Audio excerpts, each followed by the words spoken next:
Hello नमस्कार दोस्तों। जैसा कि आपको पता है कि डीएसएसबी के जेल वार्डर के पेपर शुरू हो चुके हैं और 10 जून से शुरू हुए हैं। तो 10 जून की तीनों शिफ्टों का पेपर का एनालिसिस लाए हैं हम, जो बच्चों ने हमें बताया कि कौन से पर्सन आए थे। देख लेते हैं कि कौन से पर्सन आए थे। चलिए वीडियो शुरू करते हैं। वीडियो शुरू करने से पहले वीडियो को लाइक कर दिए, चैनल को कर दिए सब्सक्राइब।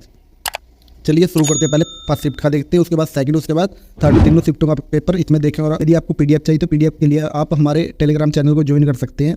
टेलीग्राम चैनल का लिंक आपको डिस्क्रिप्शन में मिल जाएगा।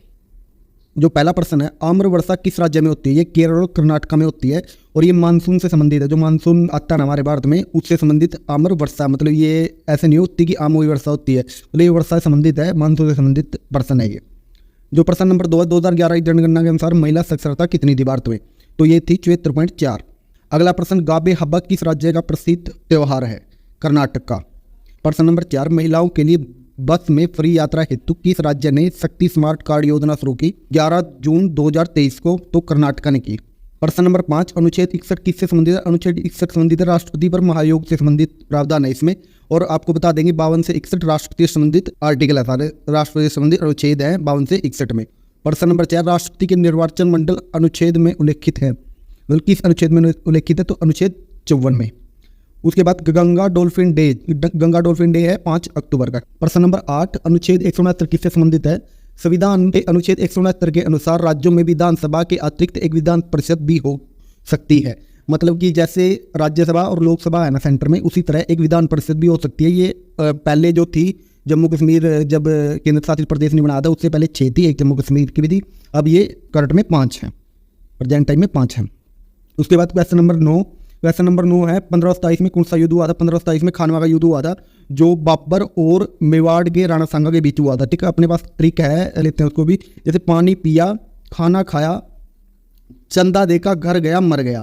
तो इसमें जैसे पानी पिया से पानीपत का युद्ध 1526, खाना खाया खानवा का युद्ध 1527, 1528 चंदेरी का युद्ध चंदा देखा, फिर उसके बाद घर गया घाघरा का युद्ध 1529 और फिर मर गया मतलब 1530 में बाबर की मृत्यु हो गई थी। महात्मा गांधी जी के द्वारा लिखित आत्मकथा कौन सी है? मतलब महात्मा गांधी ने अपने जीवन के बारे में किस बुक में लिखा है? वो बुक का नाम क्या है? The story of my experiment with truth, book का नाम ये है। सिंधु की सबसे बड़ी सहायक नदी कौन सी है? चिनाब। हेमिस महोत्सव कहाँ मनाया जाता है? हेमिस महोत्सव मनाया जाता है लद्दाख में। लाइसोसोम से संबंधित क्वेश्चन था कि मतलब लाइसोसोम इसे कहते हैं, फिर कोशिका की आत्मघाती थैली किसे कहते हैं? इससे कुछ रिलेटेड क्वेश्चन था, तो उसका उत्तर या तो आपको पूछा कि कोशिका की आत्मघाती थैली किसे कहते हैं? तो लाइसोसोम।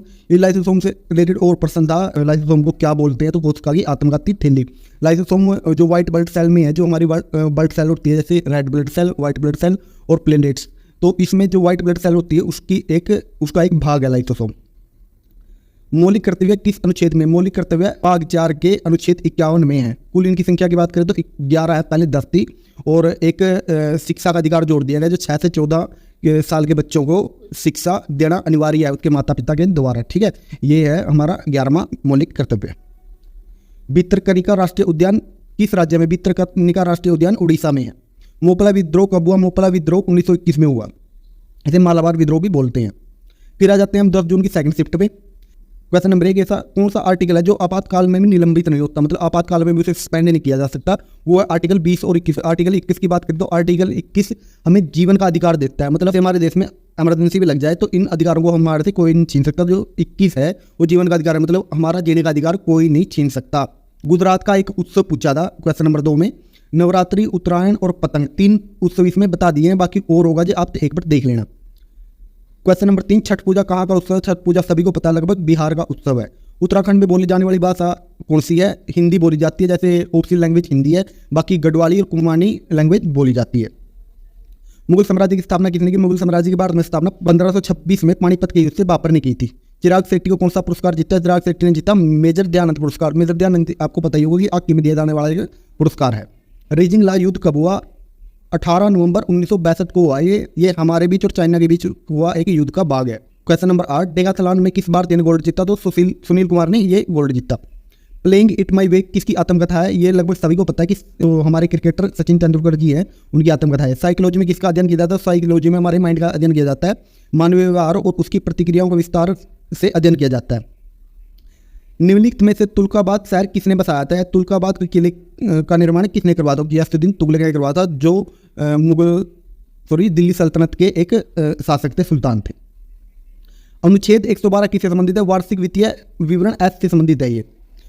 2023 में विश्व एथलीट्स चैंपियनशिप में स्वर्ण पदक जीतने वाले पहले भारतीय कौन बने? तो यह है नीरज चोपड़ा जो हरियाणा से आते हैं। क्वेश्चन नंबर 14, प्रधानमंत्री गरीब कल्याण अन्न योजना की शुरुआत कब हुई? तो 2016 में। निम्नलिखित में से किस वर्ष में तमिल को भारत की शास्त्रीय भाषा घोषित किया गया? इसका आंसर हो जाएगा 2004 में। 2004 में भारत की शास्त्रीय भाषा कौन सी बन गई है? तमिल। अब जो थर्ड शिफ्ट के क्वेश्चन है वो देख लेते हैं। क्वेश्चन नंबर 1, नंद वंश का संस्थापक कौन था? महापद्मानंद। ये मगध पे जो राजा राज करते थे या जो सम्राट राज करते थे तो उनके वंश थे, उनमें से एक वंश था नंद वंश जो मौर्य वंश से पहले हुआ, उसके संस्थापक कौन थे? महापद्मानंद। और उसका आखिरी शासक दयानंद था जिसकी हत्या या जिसकी राजगद्दी चंद्रगुप्त मौर्य ने छीनी थी। पाइका किस राज्य का नृत्य है? तो झारखंड का। बिनालू उत्सव किस राज्य में मनाया जाता है? तेलंगाना में। बाबर और इब्राहिम लोदी के बीच कब युद्ध हुआ? बाबर और इब्राहिम लोदी के बीच पानीपत का पहला युद्ध 1526 में हुआ। निम्नलिखित में से किस राज्य में लूसी भाषा बोली जाती है? मिजोरम में। सुभाष नायक को हाल ही में कौन सा पुरस्कार दिया गया? तो प्रतिष्ठित नॉर्मन बोरलॉग अवार्ड 2023 में मिला था उनको, नॉर्मन बोरलॉग अवार्ड। मूल संविधान में कितनी भाषाएं थी? 14 भाषाएं थी। यदि हम प्रेजेंट टाइम में अब भाषाओं की बात करें तो संविधान में कितनी भाषाएं हैं? 22 भाषाएं। क्वेश्चन नंबर 8, चंपारण कौन से राज्य में स्थित है? चंपारण बिहार में है। चंपारण में एक विद्रोह हुआ था जिसके कारण वहाँ विद्रोह में एक स्टेशन को पूरी तरह जला दिया गया, जिसके कारण गांधी जी ने एक्टिव होकर असहयोग आंदोलन वापस ले लिया था। क्वेश्चन नंबर 9, कौन सा अनुच्छेद उपाधियों के अंश से संबंधित है? तो अनुच्छेद 18।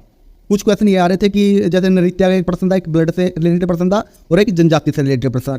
यदि आपको वीडियो पसंद आई तो वीडियो को लाइक कर दीजिए और चैनल को कर दीजिए सब्सक्राइब, ताकि आने वाली हर वीडियो की अपडेट आप तक पहुंचती रहे। और साथ ही साथ कमेंट कर दीजिए कि ये हमारे द्वारा लाए गए प्रश्न सही है या कोई यदि गलत हो तो आप बता दीजिए। यदि आपको इस वीडियो का PDF चाहिए तो आप हमारे टेलीग्राम चैनल को ज्वाइन कर सकते हैं, जिसका लिंक आपको डिस्क्रिप्शन में मिल जाएगा। धन्यवाद। जय हिंद।